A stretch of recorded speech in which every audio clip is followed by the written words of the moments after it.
ആദ്യം തന്നെ പരിശുദ്ധ അമ്മയ്ക്കും തിരുകുമാരനും ഒരു കോടി നന്ദി പറയുന്നു. എൻ്റെ പേര് സ്വപ്ന. ഞാൻ തിരുവനന്തപുരത്ത് നിന്നാണ് വരുന്നത്.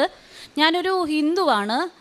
ഈ കോവിഡ് സമയത്ത് മാതാവിനെക്കുറിച്ച് ഒരുപാട് യൂട്യൂബിൽ കുറേ കാര്യങ്ങളൊക്കെ വന്നിട്ടുണ്ടായിരുന്നു. അപ്പോൾ ഞാനിത് കേൾക്കുകയുണ്ടായി. എങ്കിലും അപ്പോൾ എനിക്ക് വരാനൊന്നും കഴിഞ്ഞിട്ടില്ലായിരുന്നു. പിന്നെ കുറേ നാളുകൾ കഴിഞ്ഞ് വീണ്ടും ഇതുപോലെ സോഷ്യൽ മീഡിയ വഴി മാതാവിനെക്കുറിച്ച് ഞാൻ വീണ്ടും കേൾക്കുകയുണ്ടായി. അപ്പോൾ എൻ്റെ അമ്മയുടെ സുഹൃത്തായ ഒരു ആൻറ്റി വഴി ഞാൻ ഇവിടെ വരികയും ഉടമ്പടി എടുക്കുകയും ചെയ്തു.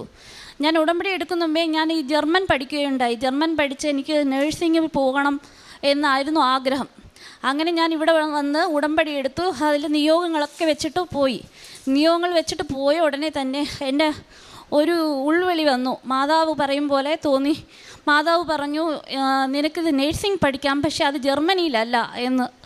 അപ്പോൾ ഞാൻ ഭയങ്കരമായിട്ട് എനിക്ക് വിഷമം തോന്നി. ഞാൻ ആഗ്രഹിച്ച് ജർമ്മനിയിൽ പോകണം, പഠിച്ചുകൊണ്ടിരിക്കുന്നു, പോകാൻ പറ്റില്ല എന്ന് പറഞ്ഞപ്പോൾ അത് കഴിഞ്ഞ് 2 ദിവസം കഴിഞ്ഞപ്പോഴത്തേക്ക് എനിക്ക് ഒരു ഏജൻസി വഴി കോളുകൾ വന്നുകൊണ്ടിരുന്നു ജോർജിയയിലേക്ക് നഴ്സിംഗ് പോകുവാനായിട്ട്.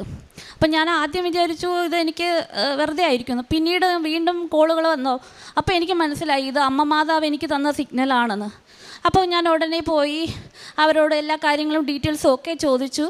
അങ്ങനെ ഓക്കെ, ഞാൻ അഡ്മിഷൻ എടുക്കാമെന്ന് പറഞ്ഞു. അങ്ങനെ എല്ലാ കാര്യങ്ങളും ഞാൻ അയച്ചു കൊടുത്തു. അമ്മ മാതാവിൻ്റെ ഉപ്പുമൊക്കെ ഇട്ട് ഞാൻ എല്ലാ ഡോക്യുമെൻസും ഒക്കെ അവർക്ക് കൊടുത്തു. അങ്ങനെ എനിക്ക് ഓഫർ ലെറ്റർ കിട്ടുകയുണ്ടായി. ഓഫർ ലെറ്ററൊക്കെ കിട്ടിയപ്പോൾ ഞാൻ ഭയങ്കര സന്തോഷമായിരുന്നു. അത് കഴിഞ്ഞപ്പോഴേക്കാണ് അവർ പറയുന്നത് ഒരു ഇംഗ്ലീഷ് ടെസ്റ്റ് ഉണ്ടെന്ന്. അത് കേട്ടപ്പോൾ ഷോക്കായി. ഞാൻ കുറേ നാളായി പഠിച്ചതൊക്കെ കഴിഞ്ഞിട്ട് അപ്പോൾ പിന്നെ വീണ്ടും ഇംഗ്ലീഷ് ടെസ്റ്റ് എന്നൊക്കെ പറഞ്ഞപ്പോൾ ഒരു പേടിയൊക്കെ തോന്നി. അപ്പം ഞാൻ വിചാരിച്ചു എന്തിനാണ് ഞാൻ പേടിക്കുന്നത്? അമ്മ മാതാവിൻ്റെ കാശ് രൂപം എൻ്റെ കയ്യിലുണ്ടല്ലോ, അതങ്ങ് മുറുകെ പിടിച്ചും കൊണ്ട് എക്സാം എഴുതാം. അങ്ങനെ ആ കാശ് രൂപം മുറുകെ പിടിച്ച് ഞാൻ അങ്ങ് മാതാവിൻ്റെ രൂപം മനസ്സിൽ വിചാരിച്ചു കൊണ്ട് എക്സാം എഴുതി. ആ എക്സാം ഞാൻ എങ്ങനെ എഴുതിയെന്ന് പോലും എനിക്കിപ്പോഴും അറിയില്ല. മാതാവ് ഓരോന്ന് പറഞ്ഞു തരും പോലെയാണ് എനിക്ക് തോന്നിയത്. ഞാൻ അങ്ങ് എഴുതുകയാണ് ഉണ്ടായത്. ആ എക്സാം കഴിഞ്ഞ് എനിക്ക് കുഴപ്പമില്ല, ഞാൻ ജയിക്കുമെന്ന് എനിക്കൊരു വിശ്വാസം. കാരണം ഞാനല്ലല്ലോ എഴുതിയത്, അമ്മ മാതാവാണ് എഴുതിയത്. അപ്പോൾ റിസൾട്ട് വന്നപ്പോൾ ഞാൻ ഓക്കെയാണ്, എനിക്ക് ഓക്കെ ആയി. അവർ മെയിൻ ഓഫർ ലെറ്റർ എനിക്ക് അയച്ചു. അത് കഴിഞ്ഞിട്ട് അവർ പറഞ്ഞു വിസ സബ്മിറ്റ് ചെയ്യുന്നതിന് മുമ്പ് എൻ്റെ അക്കൗണ്ടിൽ ക്യാഷ് കാണിക്കണം, 5 ലക്ഷം രൂപ ക്യാഷ് കാണിക്കണം. എൻ്റെ കയ്യിൽ 2 ലക്ഷം രൂപയേ ഉള്ളൂ.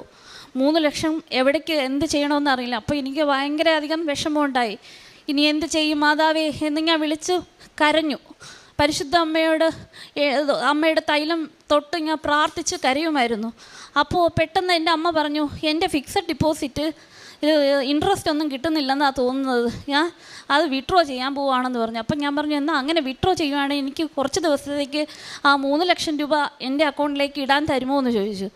അങ്ങനെ അപ്പോൾ അമ്മ അവിടെ പോയി വിഡ്രോ ചെയ്തപ്പോഴാണ് അമ്മയ്ക്ക് മനസ്സിലായത് ഇൻട്രസ്റ്റ് ഒക്കെ വരുന്നുണ്ടായിരുന്നു. പക്ഷെ അമ്മയ്ക്ക് അത് തോന്നിയതായിരുന്നു, അത് എൻ്റെ അമ്മ മാതാവ് അമ്മയ്ക്ക് അങ്ങനെ തോന്നിപ്പിച്ചതായിരുന്നു. അങ്ങനെ അമ്മ അത് വിഡ്രോ ചെയ്തു, എനിക്ക് അക്കൗണ്ടിൽ പൈസ ഇടാൻ തന്നു. ഞാൻ അത് അക്കൗണ്ടിൽ ഇടുകയും എനിക്ക് വിസയ്ക്ക് സബ്മിറ്റ് ചെയ്യാനൊക്കെ കഴിയുകയും ചെയ്തു. ജോർജിയയിലേക്ക് എപ്പോഴും ഒരു 15 ദിവസത്തിനകത്ത് മിനിമം അത് കിട്ടുന്നതാണ്. പക്ഷേ എനിക്ക് സബ്മിറ്റ് ചെയ്തിട്ട് കുറച്ച് ദിവസം 15 ദിവസവും കഴിഞ്ഞിട്ടും കിട്ടുന്നില്ലായിരുന്നു. അപ്പം ഞാൻ ഭയങ്കരമായി ടെൻഷനായി, എനിക്ക് മാത്രം എന്താ ഇത്രയും ലേറ്റാകുന്നതെന്ന്. അപ്പോഴേക്കാണ് ക്രിസ്മസിൻ്റേത് തുടങ്ങിയത്. അപ്പം ഞാൻ 1-ാം തീയതി മുതൽ 25-ാം തീയതി വരെ ഉപവാസം എടുത്തു. ഞാൻ ഉപവാസം എടുത്തിട്ട് ഞാൻ പ്രാർത്ഥിച്ചു, എൻ്റെ ഈശോ അപ്പൻ്റെ ബർത്ത്ഡേ വരുമല്ലേ, മാതാവിൻ്റെ അനുഗ്രഹത്താൽ ഈശോ അപ്പൻ്റെ ബർത്ത്ഡേക്ക് എനിക്കൊരു ഗിഫ്റ്റായിട്ട് എൻ്റെ വിസ എനിക്ക് നൽകണേ എന്ന് പ്രാർത്ഥിച്ചു. പരിശുദ്ധ അമ്മയുടെ അനുഗ്രഹത്താൽ എനിക്ക് അപ്പൻ്റെ ബർത്ത്ഡേയുടെ പിറ്റേ ദിവസം തന്നെ എൻ്റെ കയ്യിൽ വിസ എനിക്ക് ലഭിക്കുകയുണ്ടായി.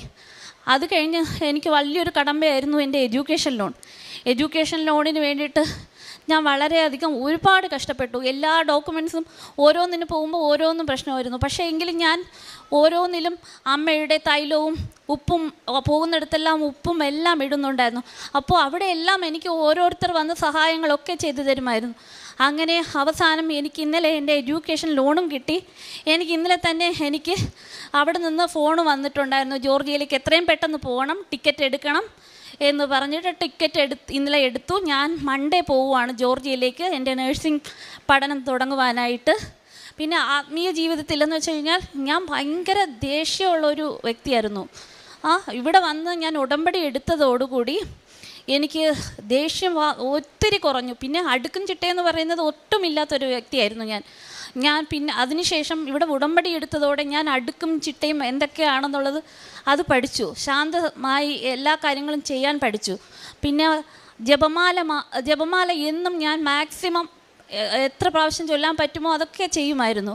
ഇതൊക്കെ ഞാൻ മറ്റുള്ളവരിൽ നിന്ന് ചോദിച്ചും അറിഞ്ഞും പഠിച്ചതാണ്. പിന്നെ ബൈബിൾ വായിക്കാനായിട്ട് ഞാൻ ബൈബിൾ വായിച്ചു തുടങ്ങി. ഇപ്പോൾ എന്നും ഞാൻ ബൈബിൾ വായിക്കാത്ത ദിവസങ്ങളില്ല.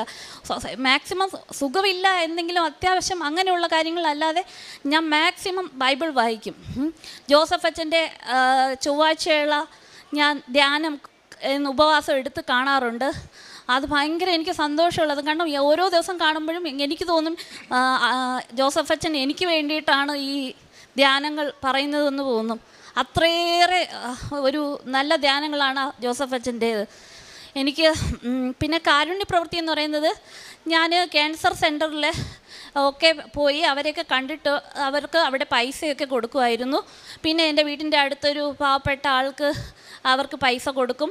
അവർക്ക് വലിയ ഹോസ്പിറ്റലുകളൊന്നും പോകാൻ അറിയാത്തതുകൊണ്ട് എൻ്റെ പരിചയത്തിലുള്ള ഒരു ഡോക്ടറിനെ കൊണ്ട് പരിചയപ്പെടുത്തി അവർക്ക് ഗവൺമെൻറ് ഡോക്ടറെ തന്നെ ചികിത്സയ്ക്കും എല്ലാം ഞാനേ കൂടെ പോയി എല്ലാ സഹായങ്ങളും നൽകിയിരുന്നു. പിന്നെ ഇവിടുന്ന് പത്രം കിട്ടിയപ്പോൾ എനിക്ക് ആദ്യമൊക്കെ പേടിയുണ്ടായിരുന്നു. പത്രം കൊടുക്കുമ്പോൾ ആളുകൾ എന്തൊക്കെ പറയും, പേടിയാവുന്നു എന്നൊക്കെ ഉള്ളതുണ്ടായിരുന്നു.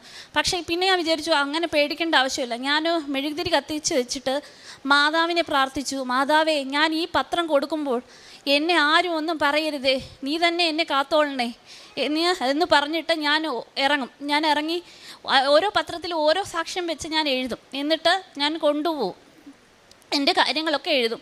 അത് എഴുതി കൊണ്ടുപോയിട്ട് ഞാൻ ഓരോരുത്തർക്കും കൊടുക്കും. കുറേ പത്രങ്ങളിൽ വചനങ്ങളും എഴുതും. അങ്ങനെ ഓരോരുത്തർക്ക് കൊടുക്കുമ്പോൾ ആദ്യമൊക്കെ ഞാൻ കൊടുക്കുന്ന മാത്രമല്ല, പിന്നീട് എൻ്റെ അടുത്ത് ഓരോരുത്തർ ഇങ്ങോട്ട് വന്ന് വാങ്ങിച്ചുകൊണ്ട് പോകുമായിരുന്നു. പിന്നെ ഞാൻ ഇവിടുന്ന് കുഞ്ഞ് കാശ് രൂപമൊക്കെ മേടിച്ചിട്ട് പോകുമായിരുന്നു. അതൊക്കെ എനിക്ക് തോന്നുന്ന ആളുകൾക്കൊക്കെ അവർക്കൊക്കെ ഞാൻ കൊടുക്കുമായിരുന്നു. ഇത്രയും എനിക്ക് 1 കോടി സാക്ഷ്യങ്ങളും 1 കോടി കൃപകളും നൽകിയ എൻ്റെ കൃപാസനം മാതാവിന് ഞാൻ നന്ദി പറയുന്നു. 1 കൊറിന്തോസ് 1:24 വിളിക്കപ്പെട്ടവർക്ക് യഹൂദരോ ഗ്രീക്കുകാരോ ആവട്ടെ, ക്രിസ്തു ദൈവത്തിൻ്റെ ശക്തിയും ദൈവത്തിൻ്റെ ജ്ഞാനവുമാണ്. സ്വപ്ന എന്ന ഈ മകൾ വിദേശത്ത് പോകുന്നതിന് വേണ്ടിയുള്ള പഠന പ്രവർത്തനങ്ങളും അതിനുള്ള സാമ്പത്തിക സാഹചര്യങ്ങൾ ക്രമീകരിക്കുന്നതിന് വേണ്ടിയാണ് ഉടമ്പടി എടുത്ത് പ്രാർത്ഥിച്ചത്. മകൾ സൂചിപ്പിക്കുന്നുണ്ട്, ആദ്യം ജർമ്മനിയിൽ പോകുവാൻ വേണ്ടിയുള്ള പഠനത്തിലായിരുന്നു. ഉടമ്പടി എടുത്തു കഴിയുമ്പോഴാണ് ജർമ്മനിയല്ല ജോർജിയ എന്നൊരു രാജ്യത്തിലേക്കാണ് പഠിക്കുവാൻ പോകേണ്ടത് എന്നൊരു സന്ദേശം ലഭിക്കുന്നു. അതാദ്യം ഉൾക്കൊള്ളുവാൻ പ്രയാസമായിരുന്നെങ്കിലും അമ്മ മാതാവ് കാട്ടിത്തരുന്ന വഴിയാണതെന്ന് തിരിച്ചറിഞ്ഞുകൊണ്ട് തൻ്റെ ജീവിതത്തെ പതിയെ ജോർജിയയിലേക്ക് പോകുവാൻ പറ്റുന്ന വിധത്തിൽ ക്രമീകരിക്കുന്നു. അങ്ങനെ അതിനുള്ള പരീക്ഷകൾ എഴുതുവാൻ പോകുമ്പോഴും മകൾ പറയുന്നുണ്ട്, ഞാനല്ല അമ്മ മാതാവാണ് പരീക്ഷ എഴുതിയത്. ഏറെ നാളായി പഠനത്തിൻ്റെ കാര്യങ്ങളിലൊക്കെ ഇംഗ്ലീഷ് ഭാഷയുമായി ബന്ധപ്പെട്ടൊരല്പം അകലത്തിൽ നിന്നതുകൊണ്ട് അതെഴുതി വിജയിക്കുക അത്ര പ്രതീക്ഷയുള്ള കാര്യമായിരുന്നില്ല. അവിടെയും പരിശുദ്ധമ്മയുടെ സവിശേഷമായ സംരക്ഷണം മകൾക്ക് ലഭിച്ചതിനെയാണ് മകൾ സാക്ഷ്യപ്പെടുത്തുന്നത്. വീണ്ടും വിദേശത്തേക്ക് പോകുവാനുള്ള കാര്യത്തിന് ബാങ്ക് ലോണുമായി ബന്ധപ്പെട്ട് തൻ്റെ കയ്യിൽ പണമില്ലാതിരുന്ന സമയത്തും അത് അമ്മയിലൂടെ അവിചാരിതമായി ബാങ്കിൽ നിന്ന് പിൻവലിച്ച 3 ലക്ഷം രൂപ മകൾക്കുള്ള ഡെപ്പോസിറ്റായി മാറുകയും സാമ്പത്തിക ഞെരുക്കങ്ങൾ മാറി സുരക്ഷിതമായി വിദേശത്ത് പോകുവാനുള്ള വഴികൾ ഒരുക്കപ്പെടുകയും ചെയ്തതിനെ സാക്ഷ്യപ്പെടുത്തുകയാണ്. മകളുടെ വാക്കുകളിൽ നമ്മൾ കാണുന്നത് ഒരു അക്രൈസ്തവ മകളാണ് എന്ന് സ്വയം പരിചയപ്പെടുത്തിയാണ് മകൾ സാക്ഷ്യം തുടങ്ങുന്നത്.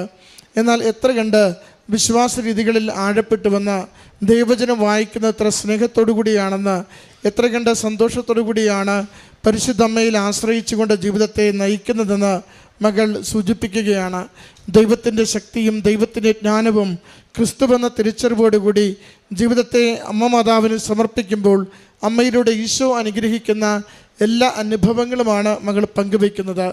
അത് ദൈവകൃപയിലേക്ക് നയിക്കുന്നു, മറ്റുള്ളവരോട് കൂടുതൽ കരുണയോടെ പെരുമാറുവാൻ സഹായിക്കുന്നു, സ്വന്തം ജീവിതത്തെ തന്നെ കുറേ കൂടി ക്രമപ്പെടുത്തുവാൻ അമ്മ മാതാവ് സഹായിക്കുന്നു.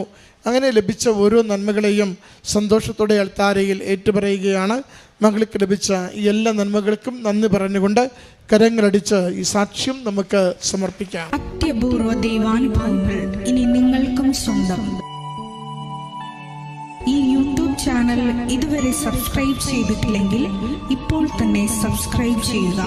ഈ വീഡിയോ ഇപ്പോൾ തന്നെ നിങ്ങളുടെ സുഹൃത്തുക്കൾക്ക് ഷെയർ ചെയ്തുകൊണ്ട് കർത്താവിൻ്റെ പ്രേക്ഷിതരാകുക.